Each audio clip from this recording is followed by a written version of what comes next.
Écoute-moi bien, enfant de la promesse. Toi qui te lèves chaque matin en te demandant si ton combat a un sens, si ta solitude te prépare à quelque chose ou si Dieu t'a tout simplement oublié. Arrête tout. Écoute ceci. Dieu ne joue pas au dé avec la destinée de ses oints. Il ne bénit pas au hasard. Il ne distribue pas ses faveurs comme on distribue des aumônes à un parfour. Non. Derrière chaque bénédiction qui tombe sur la tête d'un élu, il y a un décret éternel, une pesée dans la balance du sanctuaire. Tu veux savoir pourquoi toi? Pourquoi maintenant? Pourquoi de cette manière? C'est que nous allons ouvrir aujourd'hui les archives du ciel et lever le voile sur le mystère le plus gardé de l'élection divine. Prépare ton esprit, car nous entrons dans le secret de Dieu. Regarde la création. Dieu a-t-il créé la lumière au hasard? A-t-il placé les étoiles au hasard dans la Voie lactée? La Bible nous dit dans Ésaïe 40, verset 26, que Dieu fait sortir leur armée. Il les appelle toutes par leur nom. Si Dieu prend le temps de nommer les étoiles, s'il pèse les montagnes dans une balance et les collines dans une croix, comment veux-tu qu'il te bénisse, toi, sans y mettre tout son cœur et toute sa réflexion? La bénédiction d'un élu n'est jamais le fruit du hasard, elle est le fruit d'un plan, elle est le fruit d'un choix. Nous avons tendance à regarder les bénédictions comme des cadeaux posés sur une table. On se dit, celui-ci en a pris une grosse, celui-là une petite. Mais dans le royaume de Dieu, la bénédiction est une semence, et la semence, on ne la jette pas n'importe où.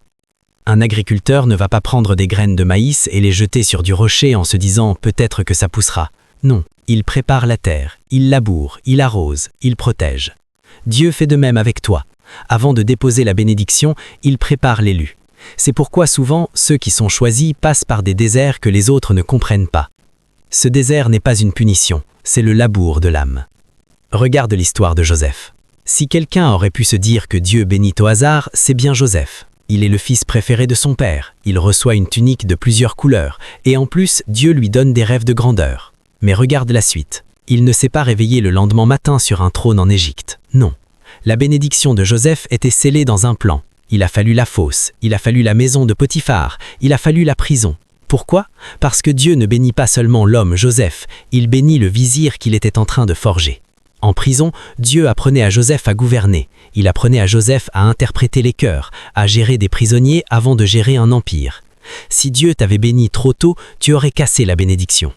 Si Joseph était sorti de la fosse directement sur le trône, il aurait été un chef arrogant et inexpérimenté. Mais parce que Dieu a pris le temps de peser sa bénédiction, quand elle est arrivée, Joseph était prêt à la porter. C'est pour cela qu'à la fin, il dit à ses frères dans Genèse 45, verset 8, « Ce n'est donc pas vous qui m'avez envoyé ici, mais c'est Dieu. » Il avait compris que tout le chemin, même le plus sombre, faisait partie du protocole de la bénédiction. Et toi, aujourd'hui, es-tu en train de pleurer sur ta prison? Est-ce que tu regardes ta vie et tu te dis, « Seigneur, si tu m'aimais, tu m'aurais déjà sorti de là. » Peut-être que tu es dans la salle d'attente du destin. Peut-être que Dieu est en train de préparer ta table en présence de tes ennemis, comme le dit Psaume 23, verset 5. Il dresse la table.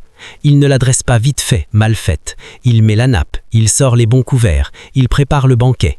Pendant ce temps, toi tu es dans la vallée, mais c'est juste parce qu'il est en train de finir les préparatifs dans la salle du trône. Si ce message commence à déchirer les voiles dans ton esprit, si tu réalises que ta vie n'est pas une erreur, laisse-moi entendre ta foi en action. Abonne-toi à Mystère divin des élus. Et surtout, laisse en commentaire le mot « Je suis prêt ». Que le Seigneur sache que tu es prêt à recevoir la bénédiction selon son timing et non selon le tien. Parlons maintenant d'un autre géant de la foi, Moïse. Moïse, c'est l'homme qui a vu Dieu face à face. C'est l'homme qui a fait sortir un peuple de la servitude. Mais regarde le chemin. Moïse a-t-il été sauvé des eaux au hasard? Non, c'était un plan. Il a été élevé dans le palais de Pharaon au hasard? Non. Dieu lui donnait une formation de commandement. Mais ensuite, il a dû fuir dans le désert. 40 ans. 40 ans à garder les brebis de Jéthro. 40 ans dans l'anonymat. Tu te rends compte? L'homme le plus instruit d'Égypte, l'homme le plus puissant potentiellement, devient un berger solitaire. Pourquoi? Parce que Dieu ne bénit pas un caractère façonné par l'Égypte. Il ne peut pas bénir un tueur impulsif. Avant de bénir Moïse, Dieu a dû tuer en lui l'homme qui voulait sauver Israël avec ses propres forces. Il a dû le rendre très humble plus que tous les hommes qui étaient sur la face de la terre, comme le dit Nombre 12, verset 3. Et c'est seulement à ce moment-là, quand Moïse est débarrassé de son orgueil égyptien, que Dieu se révèle dans le buisson ardent. Le feu de Dieu, c'est la bénédiction. Mais pour que le feu brûle sans consumer, il faut un buisson. Toi, tu es le buisson. Et Dieu te prépare depuis des années pour que lorsque le feu de sa gloire, de ses dons, de ses bénédictions matérielles descendront sur toi, tu ne sois pas réduit en cendres. Combien de personnes avons-nous vu recevoir une bénédiction soudaine et en mourir spirituellement? Une promotion, un héritage, une notoriété soudaine, et leur vie de prière s'éteint, leur mariage s'effondre, leur foi se dessèche. Pourquoi? Parce qu'ils ont reçu une bénédiction pour laquelle ils n'avaient pas été préparés. La bénédiction était réelle, mais le vase n'était pas prêt. Dieu, dans sa sagesse infinie, ne donne jamais une chose sans avoir préparé le cœur à la recevoir. C'est une loi spirituelle immuable.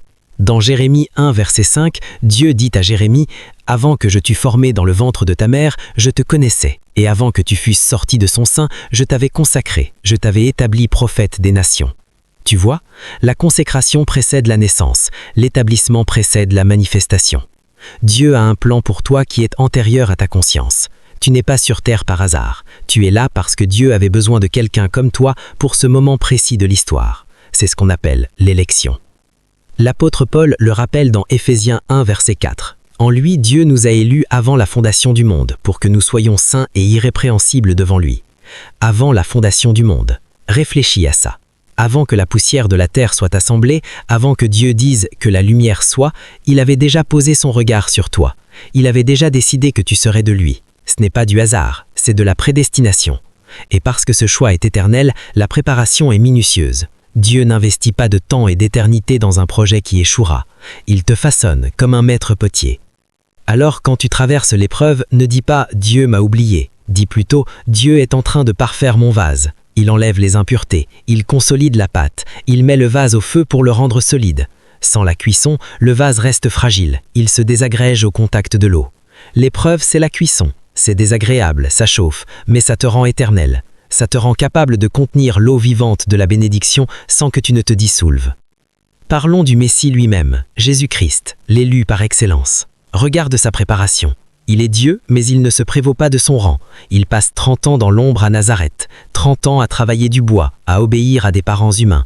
Pourquoi ce long silence? Pourquoi cette longue attente avant de commencer son ministère public de 3 ans? C'est la loi de la préparation. Il fallait que l'homme Jésus soit formé, qu'il grandisse en sagesse, en stature et en grâce devant Dieu et devant les hommes, comme le dit Luc 2, verset 52. Si le Fils de Dieu lui-même a eu besoin d'un temps de préparation, qui sommes-nous pour exiger une bénédiction expresse? Nous voulons la gloire du Fils sans passer par l'humiliation de Nazareth. Nous voulons la résurrection sans passer par la croix. Mais la loi du royaume est implacable. Pas de couronne sans croix, pas d'onction sans écrasement, pas de bénédiction sans préparation. Et parfois, cette préparation passe par la solitude. L'élu est souvent un solitaire, pas parce qu'il est asocial, mais parce que Dieu l'isole pour lui parler en secret. Dans Osée 2, verset 16, Dieu dit « Je la séduirai, je la conduirai dans le désert et je parlerai à son cœur ». Le désert est le lieu de la séduction divine. C'est ainsi que Dieu te fait la cour. C'est là que Dieu te dévoile ses secrets. Dans le bruit du monde, on entend ses propres désirs. Dans le silence du désert, on entend la voix de l'époux. Si tu es dans ce moment d'une saison de solitude, ne la fuis pas. Ne remplis pas ce vide avec n'importe quoi. Laisse Dieu le remplir. C'est dans ce vide que Dieu dépose la carte au trésor de ta bénédiction. Je veux m'arrêter un instant ici, parce que je sens qu'il y a une âme qui pleure. Tu te sens seul, tu te sens inentendu, même dans ton église, même dans ta famille. Sache que c'est le signe distinctif de l'élu. Tu n'es pas rejeté, tu es mis à part. Avant de bénir quelqu'un pour qu'il soit une source pour les autres, Dieu doit le bénir dans le secret. Rejoins cette famille d'élus qui se reconnaissent. Abonne-toi à Mystère divin des élus et dis-moi en commentaire « Je choisis le désert avec toi, Seigneur ». Que ton engagement soit une offrande de bonne odeur. Continuons. Regarde le roi David. Il est oint par Samuel. L'huile coule sur sa tête. C'est la bénédiction officielle. Le décret est lancé. Mais est-ce que David s'assoit tout de suite sur le trône? Non. Il retourne garder ses moutons. Ensuite, il va à la cour de Saül pour jouer de la harpe. Ensuite, il tue Goliath et devient un héros. Ensuite, il devient le gendre du roi. On pourrait croire que la bénédiction monte en escalier. Mais soudain, tout bascule. Saül devient jaloux. David doit fuir. Il passe des années dans les cavernes, dans le désert de Ziph, à Mahon, à En-Gedi. Il est traqué comme une bête sauvage. Il a l'onction, mais pas le trône. Il a la promesse, mais pas la réalité. Pendant ces années de caverne, que fait David? Il écrit, il prie, il compose les psaumes. C'est dans la caverne que naît le psalmiste. C'est dans l'angoisse qu'il apprend à faire confiance à Dieu seul. Si Dieu avait donné le trône à David juste après Goliath, nous aurions eu un roi guerrier, peut-être un peu naïf. Mais après la caverne, David est un homme selon le cœur de Dieu. Pourquoi? Parce que dans la caverne, il a appris que sa vie ne dépendait pas de sa propre épée, mais de la main de Dieu. Il a eu 2 fois l'occasion de tuer Saül. Ses hommes le poussaient. C'est Dieu qui te le livre. Mais David refuse. Pourquoi? Parce que la caverne lui a appris à toucher loin du Seigneur avec crainte. Elle lui a appris à respecter le timing de Dieu. Il a compris que ce n'est pas à lui de forcer la porte de la bénédiction, c'est à Dieu de l'ouvrir. Toi aussi, peut-être que Dieu t'a fait une promesse, peut-être que tu as reçu une onction, une parole prophétique, mais depuis tu es dans la caverne.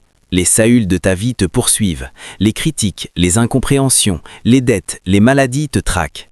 Mais comprends ceci, la caverne est l'antichambre du palais. Personne ne reste dans l'antichambre éternellement. Le roi finit toujours par appeler. Mais pendant que tu es dans l'antichambre, ne te tourne pas les pouces. Apprends, écris tes psaumes, affine ton caractère. C'est là que tu passes de berger à roi, de musicien à psalmiste. La bénédiction que Dieu te prépare est tellement énorme qu'il doit élargir ton âme pour qu'elle puisse la contenir. C'est comme une femme enceinte. Pendant 9 mois, elle se prépare à devenir mère. Son corps change, son cœur change. Si l'enfant arrivait d'un coup, sans préparation, ce serait un choc impossible à supporter. Dieu te fait porter la bénédiction en toi comme une grossesse. Parfois tu as des nausées, parfois tu es fatigué, parfois tu te demandes si ce bébé sortira un jour. Mais le 9e mois arrive toujours, et quand l'enfant paraît, on oublie la douleur, on oublie l'attente, on ne se souvient que de la joie. C'est ce que Jésus dit dans Jean 16, verset 21, « La femme, lorsqu'elle enfante, éprouve de tristesse, parce que son heure est venue. Mais lorsqu'elle a donné le jour à l'enfant, elle ne se souvient plus de la souffrance, à cause de la joie qu'elle a de ce qu'un homme est né dans le monde. Ta bénédiction va naître, elle est en travail. Ne t'arrête pas en plein accouchement. Ne renonce pas à la dernière contraction. Ce n'est pas le hasard qui décide de la date de naissance, c'est Dieu. Lui seul sait quand le corps est prêt à accueillir l'enfant, quand ton âme est prête à accueillir la gloire. Et cette gloire, parfois, elle ne ressemble pas à ce que les autres appellent bénédiction. Parce que la bénédiction d'un élu, ce n'est pas d'abord l'argent, la santé ou le succès. La bénédiction première, c'est la présence. Regarde Abraham. Dieu lui dit dans Genèse 15, verset 1, « Je suis ton bouclier et ta très grande récompense. Pas « je te donnerai », mais « je suis ». Dieu lui-même est la bénédiction. Tout le reste n'est que du supplément. Si tu as Dieu, tu as tout. Si tu n'as pas Dieu, tout ce que tu as ne te sert à rien. La préparation de l'élu, c'est de lui apprendre à désirer Dieu plus que les dons de Dieu. C'est ça le secret de la foi d'Abraham. Il a quitté son pays sans savoir où il allait parce qu'il cherchait une cité dont Dieu est l'architecte. Dieu bénit ses élus selon un plan éternel, et ce plan, c'est de les conformer à l'image de son Fils. Comme le dit Romains 8, verset 29, « Car ceux qu'il a connus d'avance, il les a aussi prédestinés à être semblables à l'image de son Fils. » La bénédiction ultime, c'est de ressembler à Jésus. Alors, toutes les épreuves, tous les préparatifs, tous les déserts, toutes les cavernes, tout cela est un immense atelier de sculpture. Dieu est en train de casser en toi ce qui n'est pas à son image et de polir ce qui est de lui. C'est douloureux parfois. Le sculpteur cogne dur quand la pierre est dure, mais à la fin, ce qui émerge, c'est un chef-d'œuvre. Regarde Pierre, un pêcheur impétueux, impulsif, bantard. Jésus le regarde et lui dit « Tu es Simon, fils de Jonas, tu seras appelé Céphas », ce qui signifie Pierre. Jésus voit déjà la bénédiction finale. Mais que se passe-t-il? Pierre marche sur l'eau, puis coule par manque de foi. Pierre refuse que Jésus aille à la croix. Pierre jure qu'il ne régnira jamais son maître, puis il le régnit 3 fois. Il pleure amèrement. C'est la préparation. Il fallait que Pierre touche le fond de sa propre faiblesse pour comprendre que sa force ne venait pas de lui, mais de la main de Dieu. Il a eu 2 fois l'occasion de tuer Saül. Ses hommes le poussaient. C'est Dieu qui te le livre. Mais David refuse. Pourquoi? Parce que la caverne lui a appris à toucher loin du Seigneur avec crainte. Elle lui a appris à respecter le timing de Dieu. Il a compris que ce n'est pas à lui de forcer la porte de la bénédiction. C'est à Dieu de l'ouvrir. Toi aussi, peut-être que Dieu t'a fait une promesse. Peut-être que tu as reçu une onction, une parole prophétique. Mais depuis, tu es dans la caverne. Les Saüls de ta vie te poursuivent. Les critiques, les incompréhensions, les dettes, les maladies te traquent. Mais comprends ceci, la caverne est l'antichambre du palais. Personne ne reste dans l'antichambre éternellement. Le roi finit toujours par appeler. Mais pendant que tu es dans l'antichambre, ne te tourne pas les pouces. Apprends, écris tes psaumes, affine ton caractère. C'est là que tu passes de berger à roi, de musicien à psalmiste. La bénédiction que Dieu te prépare est tellement énorme qu'il doit élargir ton âme pour qu'elle puisse la contenir. C'est comme une femme enceinte. Pendant 9 mois, elle se prépare à devenir mère. Son corps change, son cœur change. Si l'enfant arrivait d'un coup, sans préparation, ce serait un choc impossible à supporter. Dieu te fait porter la bénédiction en toi comme une grossesse. Parfois tu as des nausées, parfois tu es fatigué, parfois tu te demandes si ce bébé sortira un jour. Mais le 9e mois arrive toujours, et quand l'enfant paraît, on oublie la douleur, on oublie l'attente, on ne se souvient que de la joie. C'est ce que Jésus dit dans Jean 16, verset 21, « La femme, lorsqu'elle enfante, éprouve de tristesse, parce que son heure est venue. Mais lorsqu'elle a donné le jour à l'enfant, elle ne se souvient plus de la souffrance, à cause de la joie qu'elle a de ce qu'un homme est né dans le monde. » Ta bénédiction va naître, elle est en travail. Ne t'arrête pas en plein accouchement. Ne renonce pas à la dernière contraction. Ce n'est pas le hasard qui décide de la date de naissance, c'est Dieu. Lui seul sait quand le corps est prêt à accueillir l'enfant, quand ton âme est prête à accueillir la gloire. Et cette gloire, parfois, elle ne ressemble pas à ce que les autres appellent bénédiction. Parce que la bénédiction d'un élu, ce n'est pas d'abord l'argent, la santé ou le succès. La bénédiction première, c'est la présence. Regarde Abraham. Dieu lui dit dans Genèse 15, verset 1, « Je suis ton bouclier et ta très grande récompense. » Pas « je te donnerai », mais « je suis ». Dieu lui-même est la bénédiction. Dieu bénit ses élus selon un plan éternel, et ce plan, c'est de les conformer à l'image de son Fils. Comme le dit Romains 8, verset 29, « Car ceux qu'il a connus d'avance, il les a aussi prédestinés à être semblables à l'image de son Fils. » La bénédiction ultime, c'est de ressembler à Jésus. Alors, toutes les épreuves, tous les préparatifs, tous les déserts, toutes les cavernes, tout cela est un immense atelier de sculpture. Dieu est en train de casser en toi ce qui n'est pas à son image et de polir ce qui est de lui. C'est douloureux parfois. Le sculpteur cogne dur quand la pierre est dure, mais à la fin, ce qui émerge, c'est un chef-d'œuvre. Regarde Pierre, un pécheur impétueux, impulsif, bantard. Jésus le regarde et lui dit « Tu es Simon, fils de Jonas, tu seras appelé Céphas », ce qui signifie Pierre. Jésus voit déjà la bénédiction finale. Mais que se passe-t-il ? Pierre marche sur l'eau, puis coule par manque de foi. Pierre refuse que Jésus aille à la croix. Pierre jure qu'il ne régnira jamais son maître, puis il le rénie 3 fois. Il pleure amèrement. C'est la préparation. Il fallait que Pierre touche le fond de sa propre faiblesse pour comprendre que sa force ne venait pas de lui, mais de la main de Dieu. Il a eu 2 fois l'occasion de tuer Saül. Ses hommes le poussaient. C'est Dieu qui te le livre. Mais David refuse. Pourquoi ? Parce que la caverne lui a appris à toucher loin du Seigneur avec crainte. Elle lui a appris à respecter le timing de Dieu. Il a compris que ce n'est pas à lui de forcer la porte de la bénédiction. C'est à Dieu de l'ouvrir. Toi aussi, peut-être que Dieu t'a fait une promesse. Peut-être que tu as reçu une onction, une parole prophétique. Mais depuis, tu es dans la caverne. Les Saüls de ta vie te poursuivent. Les critiques, les incompréhensions, les dettes, les maladies te traquent. Mais comprends ceci. La caverne est l'antichambre du palais. Personne ne reste dans l'antichambre éternellement.